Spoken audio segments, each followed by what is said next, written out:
So listen, on these banned words list, this is a fun list that's out there. And I don't know how much of this is real, but you mentioned a minute ago that he doesn't like the initials. And you see right there, it says DQ. That doesn't mean Dairy Queen. That's disqualification. He hated those. Hated them. Absolutely hated them. I mean, that is something Vince very rarely would lose his temper. Now, I say temper. He lost his temper often with Michael Cole and Jeff. I cannot explain enough detail how much differently he treated guys like me, King, and Booker than as he compared to Cole and JR. Now, he'd rip those guys for almost anything. But for us, that's one thing that he would get on to us about. And there are certain industry words, I guess, like feud. That's not allowed. Other words might be like shot, like a title shot. They also don't prefer the term house show. They instead want it to be live event. One of the little things that I found interesting is don't say backstage. Use in the back or in the locker room area. Backstage does sort of sound like it is more of a performance and less of a sport. So the locker room area sounds more sporty. Is that the way you would perceive that? 100%. Vince wanted to make it feel like it was bigger than life. Yes. If you're just in an arena and all of a sudden you got all your guys dressing back in the locker room and you bring that up, you think, okay, well, you've got 15, 20 guys in the locker room back there and they're coming out here and performing. It just becomes a show, but if you've got guys that are flying private, whether they are or not, that's the perception you want to put on television. And they got their own locker room, their own catering, their signs on their doors, all that kind of stuff. It makes it feel big. Vince was always about pretense and about how things looked. And that to him, just backstage area, given so many insider terms like that, it just made it appear small. And Vince was always about making it bigger. Something that I think is smart too is it's on this list. Don't say fans. Whenever possible, refer to the audience as you. Yep. And in other situations, identify them. Raw fans, our fans, Cena's fans. I like that. Like that's a best practice right there, right? 100%. Vince hated the term mark, which obviously you would never use on television, but Vince hated that term. He would not use that term. It's very, William Regal is very much the same way. Amount of respect you have for people. Vince was a huge about respecting the fans, but he didn't want them called that. That's why he called them the WWE Universe. That's why that term came up, because Vince wanted to give them a special name because they were part of the show. They were part of us. It wasn't like, hey, here come our fans. They're going to pay a fee, and because of that, we're going to balance a ball on our nose and we're going to perform, or we're going to do whatever I want. But because they don't really do anything, Vince wanted the fans to feel like they were part of the show, which they were. When done right, fans are part of the show, and that's why he came up with the term WWE Universe. He also prefers the term now available instead of on sale. Have you heard that one before? Oh my God. Yeah. I remember one time they sent an email out about something about, here's what you missed at WWE Network. Vince sent an email back, said, I don't give a fuck what I missed. And that was the whole email. That was it. But you're supposed to draw from the assumption that promote what we have. Don't promote what we don't have. And it's always available. There's never a negative anything. Vince is the ultimate salesman. I mean, all this stuff, you could pick a word here or there. And why would he choose that as his battle? Most of this stuff makes perfect sense. You're Conrad, you're a terrific salesman. You built a whole company, on a couple different companies, on what you do. You've been successful in everything you've done. You understand how nomenclature matters. Yes. I want to mention there's another post that was out there when they were getting ready to promote WrestleMania back in 2020, around the COVID era in the Tampa market. And this leaked out, and of course the Observer caught it and reported on it, that other local media who were involved in helping promote WrestleMania coming to town in Tampa in 2020. Here's the list of words that they didn't want. And some of this makes total sense. And Silva may actually have to bleep some of these on YouTube. So if you're watching on YouTube, you maybe need to find the RSS because, well, YouTube doesn't like certain words. But here they go. You're not supposed to say blood, belt, strap, diva, headshot, trauma, kayfabe, mofos, house show, DQ, the anti-diva, spinal injuries, victim, violence, violent, wrestling, wrestlers, WWF, curb stomp, phrases including the word push, being over, babyface, heel, jobber, card.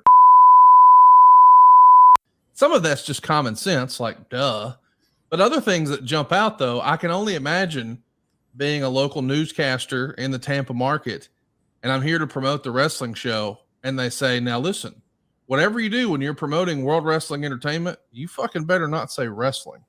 Like, that would be like, wait a minute, what? How am I going to do this? Now, I can almost work with everything else, but not calling them wrestlers, okay, I get that's a Vinceism. But the word wrestling being on the list is a real head scratcher to me, John. Yeah, and that was something Vince always had a battle with. And, you have to, we understand where it comes from. It comes from the days when wrestling had such a bad name, and you want to give it something else. They created the term sports entertainment because of that. This all makes sense when you know where it comes from. Does it make sense today? Probably not. And I would think it doesn't, because wrestling has a complete different connotation than what it had back in the 80s and the 90s. So Vince was left over from that because he was always trying to upgrade the product, always trying to make the product better. Going public, there was no reason to go public. We didn't have debt. We didn't need to go out there and monetize shares for debt or anything, because the company was to me, always a vanity thing. And first he went public on the NASDAQ. A year later, he goes public on the NYSE.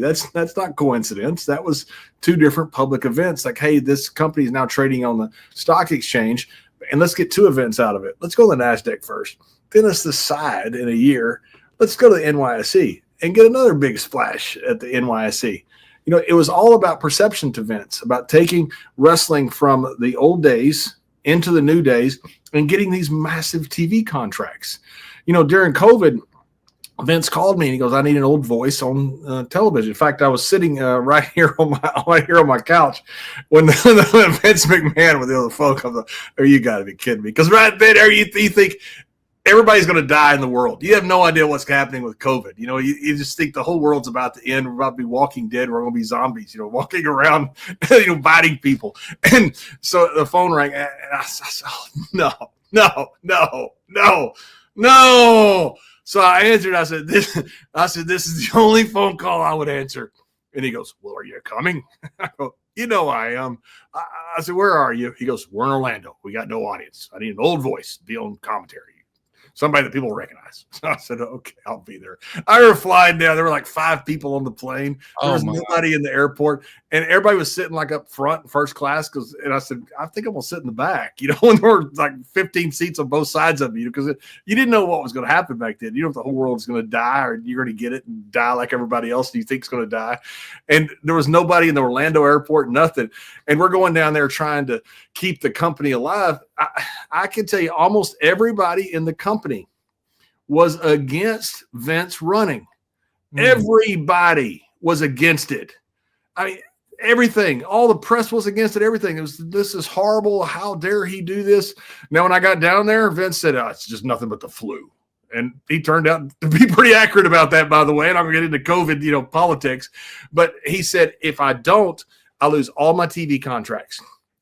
And it's what they're wanting to do, because they didn't know those TV contracts of live events became worth exponentially more. You thought they were going to be worth exponentially less is what you thought during COVID, because we didn't know that if the world was ending or not. Everybody wanted out of those TV contracts. Well, the way Vince wouldn't violate it was by running shows without a crowd. And because he did that, and I cannot emphasize enough, everybody was against it. Because he did that, he got these billion-dollar TV contracts out of it. He saved the freaking company with that. It was unbelievable what he did by doing all that. And Vince, his entire life, has constantly been one step ahead of everything and everybody else in wrestling. Listen, I'm smart enough to pick up what you're putting down there and read between the lines. You're talking about Fox, and it's come out that we know that Fox did not renew the WWE deal. Do you think that there was a chance that was Vince's concern, that hey, if these Fox people aren't thrilled and they see a way to get out of this contract, I got to make it really, really hard for them to do that? They would have, and they would have. He said it straight up. He said it. If they have a chance to get out of these contracts, they're going to get out. He told me that when I got down there, because there was nobody there. It was me and Vince and Kevin and a few of the talent. Nobody wanted to come work, because everybody was scared of, the world ending, justifiably so. We'd never been through a pandemic. Right. So nobody knew what was going to happen. Vince thought he knew, and I think it turned out he was pretty accurate about it. But yeah, he said that. And almost exactly what you said. They'll get out of it if they can. I'm not going to let them. I'm not going to let them bankrupt my company by getting out of something and using a pandemic as an excuse. Not really an excuse. I get that. But he had a chance to run during it. And by doing that, they couldn't get out of the contracts. And he ended up getting these $1 billion TV contracts out of it.